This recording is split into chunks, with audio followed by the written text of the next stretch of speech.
Well, thank you very much, and that was a great honor. I appreciate it very much, Mr. President. Mr. General, Mr. President, great General, great President, thank you very much. This is the day that people across the region and around the world have been working, striving, hoping, and praying for. They have done things over the last month that I think were really unthinkable. Nobody thought this could happen. With the historic agreement we've just signed, those prayers of millions have finally been answered. As you know, the hostages have been returned, and further work goes on having to do with the, sadly to say, bodies.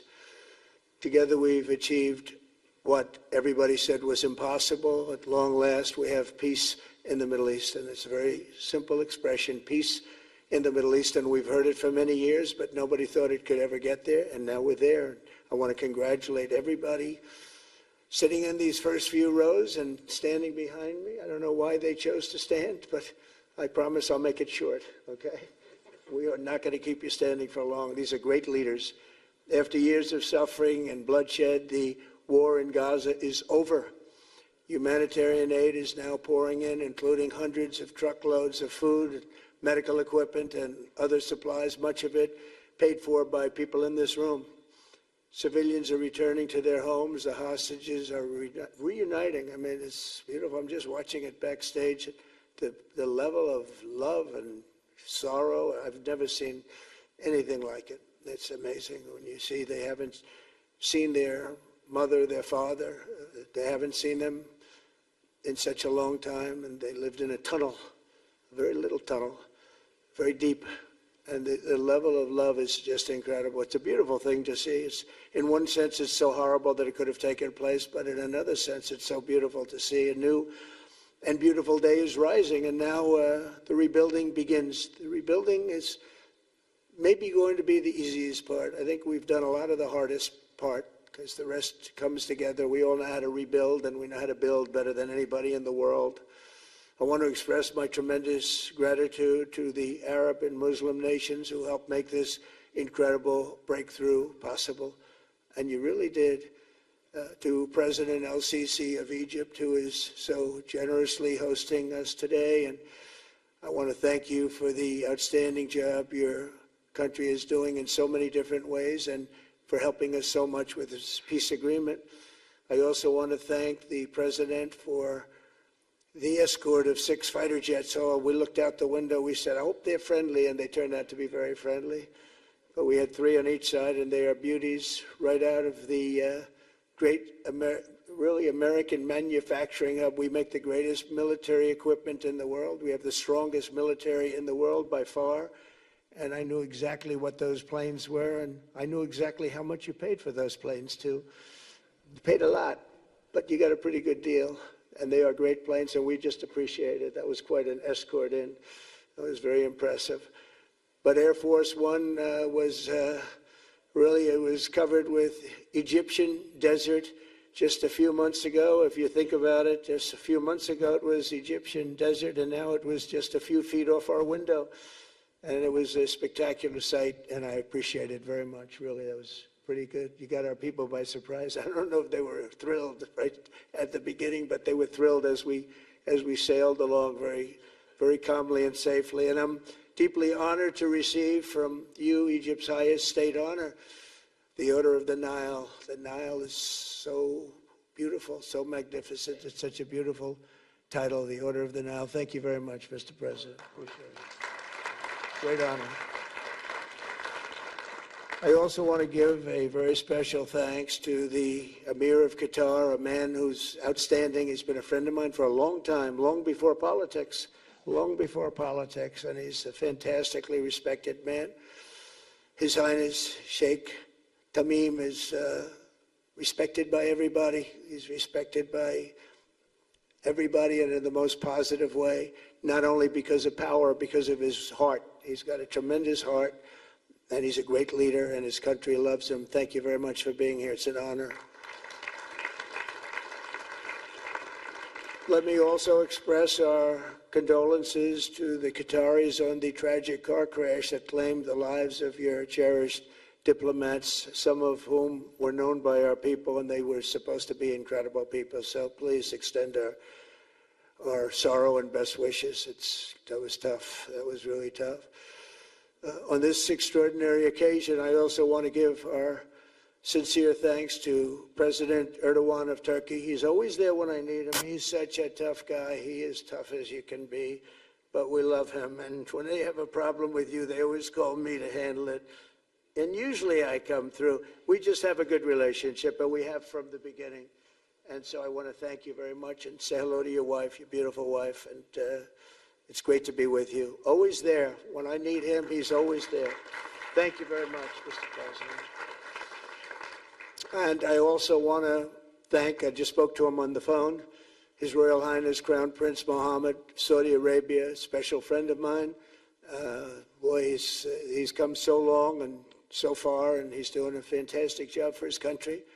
And I want to just thank him. And, His Highness Sheikh Mohammed of the United Arab Emirates is here. Where? He's here someplace. Well, he's not here, but he's here in spirit, I can tell you that. And he's been another one. He's been absolutely incredible, and we appreciate it very much. And His Majesty King Abdullah of Jordan, and thank you very much, King Abdul of Jordan. He's here. Thank you. Thank you. Thank you very much. And you really have been a great helper. We appreciate it. Appreciate it. Prime Minister Sharif of Pakistan, and also I have to say my favorite Field Marshal from Pakistan, who's not here, but the Prime Minister is here, and you're going to give his regards. Where are you? There you go. Thank you very much. Do you want to say what you said to me the other day? Come, would you like to say what you said the other day? I think it was so nice. Please. Thank you very much, my dear President Trump, my dear brother President Fadil Sisi of Egypt, Majesties, Highnesses, Excellencies, ladies and gentlemen, Assalamu alaikum, and a very good evening. Well, I would say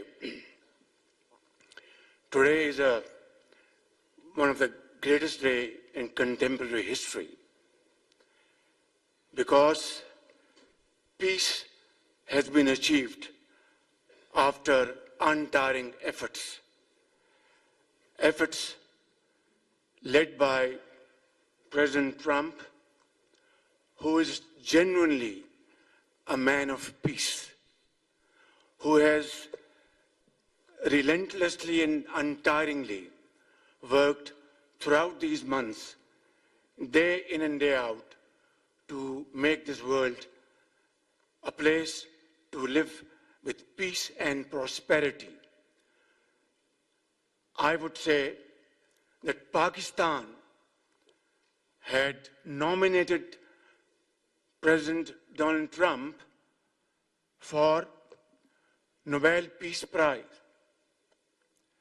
for his outstanding, extraordinary contributions to first stop war between India and Pakistan, and then achieve ceasefire along with his very wonderful team. And today, again, I would like to nominate this great president for Nobel Peace Prize, because I genuinely feel that he is the most genuine and most wonderful candidate for Peace Prize, because he has brought not only peace in South Asia, saved millions of people, their lives. And today, here in Sharm el-Sheikh, achieving peace in Gaza is saving millions of lives in the Middle East.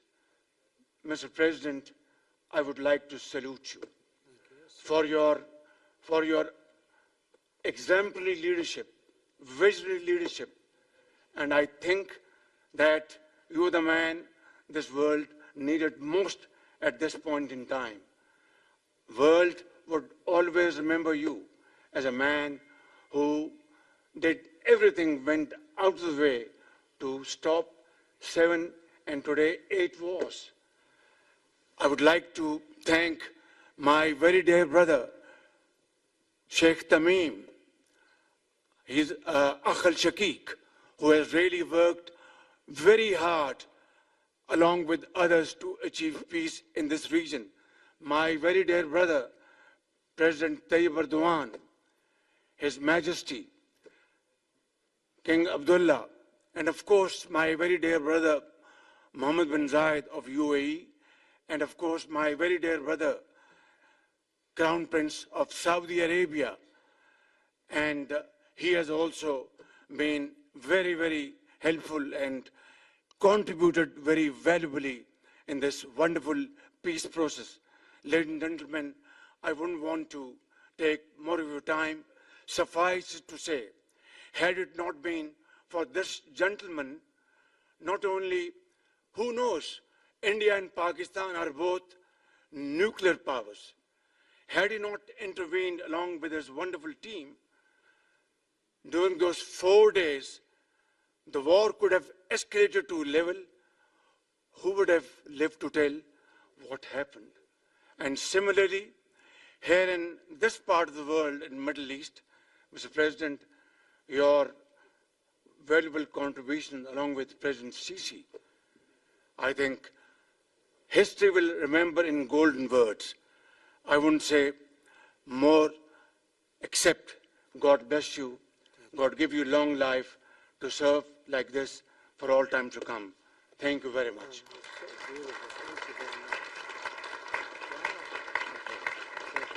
Very kind. Thank you. Wow, I didn't expect that. Let's go home. There's nothing more I have to say. Goodbye, everybody. That was really beautiful and beautifully delivered. Wow, thank you very much. Also with us is President Prabowo, a very incredible man of Indonesia. President, come on.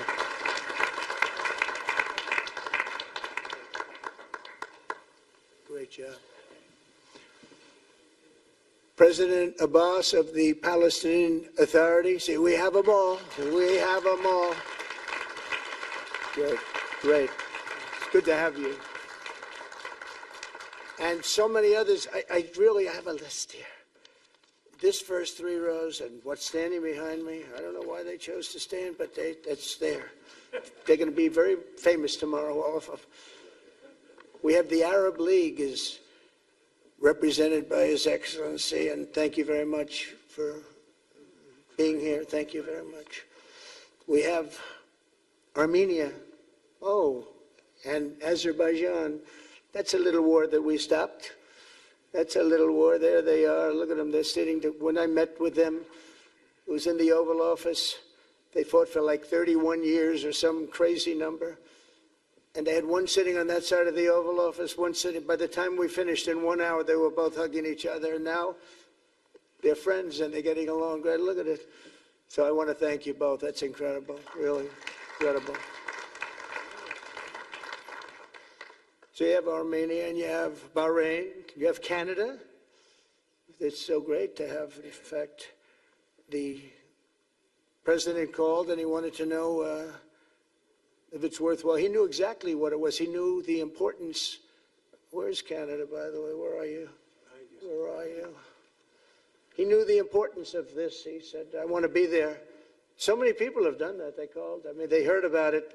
And these are not people that can do that very easily. They have pretty big schedules, to put it in mind. The most powerful people. And I appreciate you being here very much, Mr. President. Fantastic. Fantastic. And Cyprus, Egypt, the European Union, it's a lot of countries.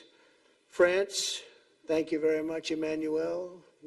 I would imagine Emmanuel standing someplace behind me. Where is he? I can't believe it. You're taking a low-key approach today. He's my friend. That's great. Good job. Thank you very much, Emmanuel. Germany, the new Chancellor of Germany he's easy to spot because he's very tall and he's very smart and he's doing a fantastic job for his country. Appreciate it very much. And congratulations, a big election. That was a big one. That was going to change things. Greece, we have Greece. We have Hungary. Oh, Victor, where is Victor? Victor. We love Victor. Victor, I call him. You know, I put the little accent on it. You are fantastic, all right? I know a lot of people don't agree with me, but I'm the only one that matters. You are fantastic. He's a great leader. I endorsed him the last election he had, and he won by 28 points. So you're going to do even better this time. You have another election, and you're going to do great, and we appreciate it. And we're behind you 100%. That's Hungary. India is a great country with a very good friend of mine at the top, and he's just done a fantastic job. And I think that Pakistan and India are going to live very nicely together, right? That's not a very, they are. And they're two great, I tell you, leaders, great leaders as far as I'm concerned. Indonesia, we covered, and I just want to say that that's a big country, a powerful country. It does unbelievably well, and it's great to have you. Iraq, we have Iraq with lots of oil. They have so much oil, they don't know what to do with it. That's a big problem when you have so much, you have no idea what to do with it. So thank you very much. Italy, we have a young woman who's, I'm not allowed to say it because usually it's the end of your political career if you say it. She's a beautiful young woman. Now, if you use the word beautiful in the United States about a woman, that's the end of your political career, but I'll take my chances. Where is she? There she is. You don't mind being called beautiful, right? Because you are. Thank you very much for coming. We appreciate it. She wanted to be here, and she's incredible, and they really respect her in Italy. She's a very successful politician. We have Norway. Oh, Norway. Norway. What happened, Norway? What happened? Where's Norway? Where is he? We have Johnny. We're going to the World Cup. I can tell you that. Where's Norway? I don't think he wants to stand. Oh, he's back there. There we have Norway. Oman. Again, we have Paraguay. We have really fantastic representative from Saudi Arabia. Thank you very much. I'll tell you what, and this time we'll get you the best seat. He always gets the best seat. He deserves the best seat. But what a great place it is. Spain. Where's Spain? Are you guys working on him with respect to the GDP? We'll get close. But fantastic job you're doing. And UAE, which is great. United Kingdom. Where's United Kingdom? Where's my friend? Come here. Is everything going good? Very good. That's very nice of you here. These people all came in like 20-minute notice. And I think it's fantastic. And we have so many others, and just so many others. And it's such a compliment to what we're doing, because what we've done is something very unique and very special. So it's perhaps the wealthiest and most powerful group of nations ever assembled at one time, which is a big thing. We have achieved together in recent days a change that really is historic, and it's going to be remembered forever. And I want to thank the American team for their amazing work, and I want to thank, I think he'll go down as the greatest Secretary of State in the history of our country. I really believe that, Marco, or I wouldn't say it. Marco Rubio, I wouldn't say it. Maybe I would.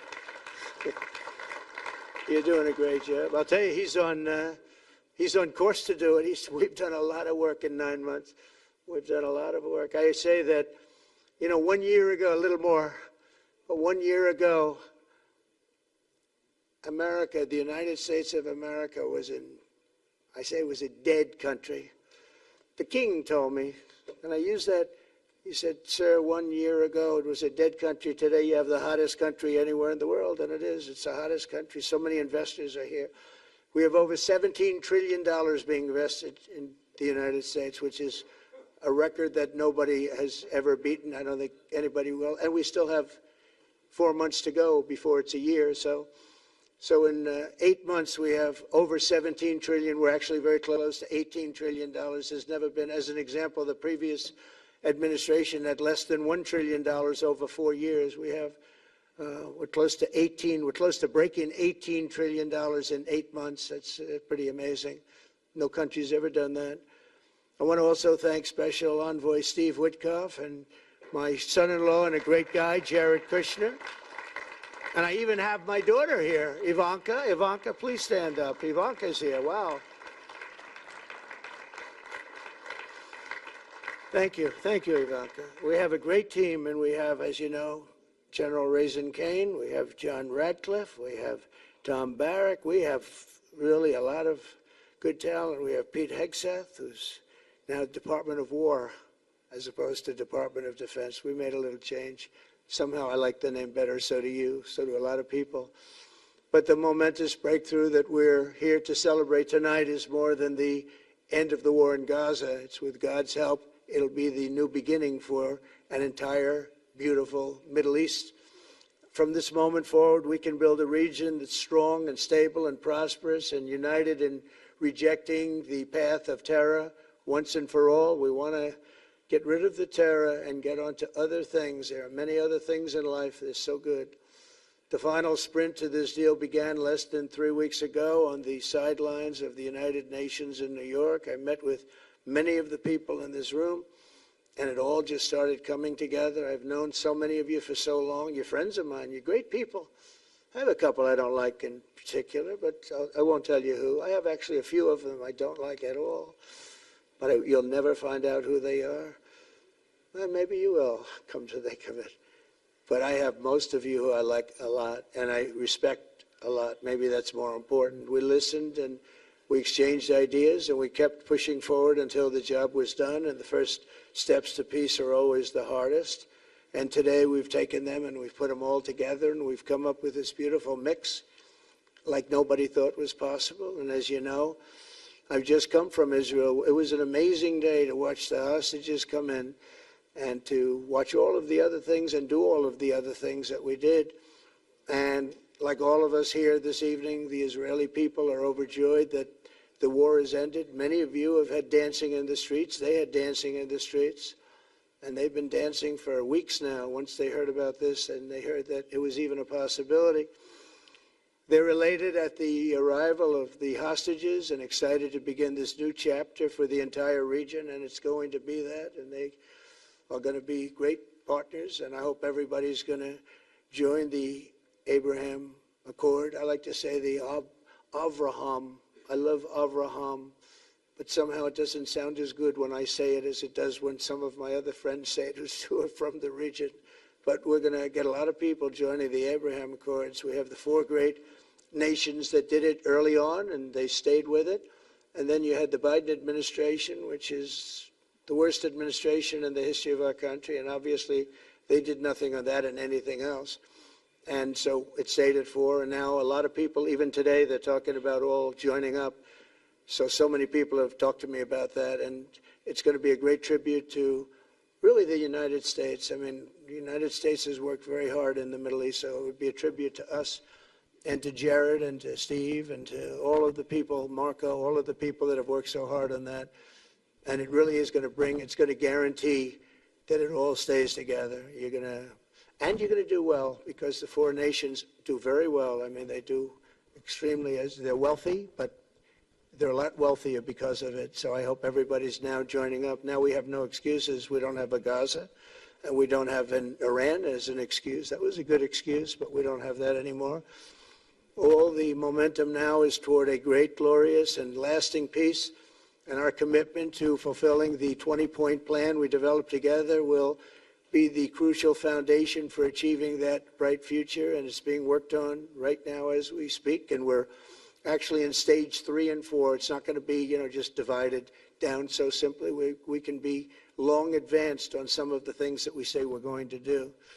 We can take them out of order in a positive way, and we've shown how it can be done with responsible nations like the people in this room, these incredible people in this room, setting aside their differences, seeking common ground, and pursuing a better world for all of us. In that spirit, it's my dream that we all get together and enjoy our life. And we're going to put some of you on the Board of Peace. Everybody wants to be on the Board of Peace. They said, would you be the chairman? I say, I'm pretty busy too. But whatever we can do to have peace in the Middle East, it's worth it. But everybody wants to go on the Board of Peace, so we're probably going to enlarge it. We're going to get, and the leaders, the top people, the top leaders, they want to be on the Board of Peace. A beautiful term. At first I wasn't sure, and then I realized how beautiful it is. And for the people of Gaza, the focus now must be on restoring the basics of a good life. We're going to have a lot of money coming into Gaza and a lot of rebuilding and building. It's not so much rebuilding, it's really building, cleaning up and building. And I'm pleased to announce that numerous countries of great wealth and power and dignity have come forward to me just today and over the last week to say they want to help in the reconstruction of Gaza, putting up whatever money is necessary. And the money is, of course, it's a lot of money, but it's not much compared to the value or the wealth of these tremendous countries, and they are ensuring stability and success in the Middle East. So when you think about it, it's a very, very small amount of money is necessary, relatively speaking. And as those commitments are made, I'm going to let the world know who is doing it, because they really deserve great credit for doing it, and they're going to do something that's really monumental. This is a monumental day. This is a monumental moment in the history of the world beyond the Middle East. We've all agreed that supporting Gaza must be done to lift up the people themselves, but we don't want to fund anything having to do with bloodshed, hatred, or terror, as has happened in the past. And for the same reason, we're also agreed that Gaza's reconstruction requires that it be demilitarized and that a new, honest civilian police force must be allowed to create a safe condition for the people in Gaza. As I said earlier, I intend to be a partner in securing a better future.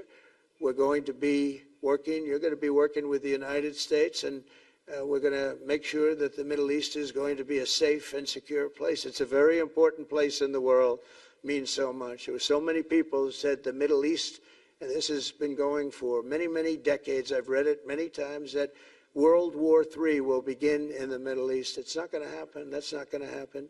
There was a time that you would have thought it could have, but it's not going to happen. There won't be World War III, hopefully at all, but it's not going to start in the Middle East. We're not going to have a World War III if we're smart. There'll never be a World War III. Our work begins right here and right now. From ancient times, this region has been extraordinarily mixed with respect to people, culture, religions, all of the different elements of national characters, unlike maybe anywhere else on earth. And for 3,000 years, there's been conflict. For whatever reason, there's been tremendous conflict, always conflict. But today, for the first time anyone can remember, we have a once-in-a-lifetime chance to put the old feuds and bitter hatreds behind us. And that's why so many people in this room, they didn't get along. Some did, some didn't, but they're getting along now. This has brought the people together. This is the first time the Middle East crisis has brought people together as opposed to driving them apart. And to declare that our future will not be ruled by the fights of the generations past, which is foolish. So together, let us continue in the spirit of cooperation and goodwill that has finally brought us to this incredible, historic breakthrough. If we do together, we will reach the Middle East's incredible destiny, a safe and prosperous and beautiful crossroads of culture and commerce, faith in humanity and geographic center. This will be the geographic center of the world.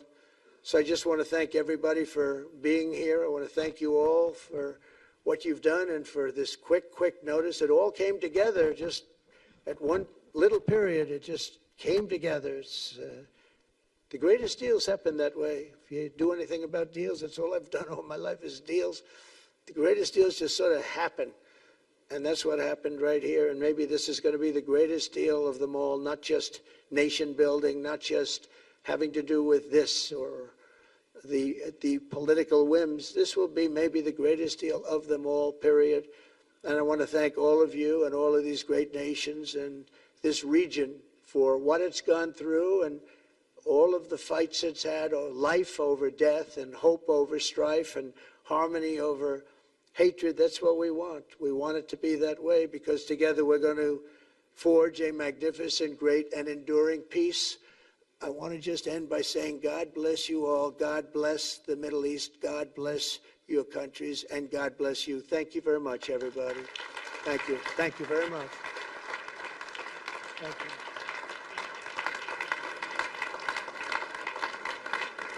Thank you very much. So if we could ask the media to leave, and we're going to have a little conversation with all of these great leaders. It will take 5 minutes, and we'll just talk for a couple of minutes. But if we could ask the media to leave, would be great. Thank you very much. Thank you. Thank you.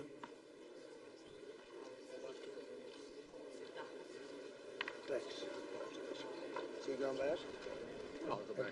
I'm glad you upgraded me to president. Oh, did I say? It's good. I started. He said he said that. That was great. Take care. Very good. Goodbye. Are you Prime Minister. Take care. Take care. Are you okay? Well, I will be in Washington in 8th of November. Goodbye. So thank you, everybody. So to the leaders, I just want to thank you very much for being here. We'll be meeting again. We're going to be drawing some names. If you want to get involved on the Board of Peace, you'll let us know. And I just want to thank everybody. This is really a special occasion. Thank you all very much. We'll see you soon. Thank you. Thank you very much. Thank you very much.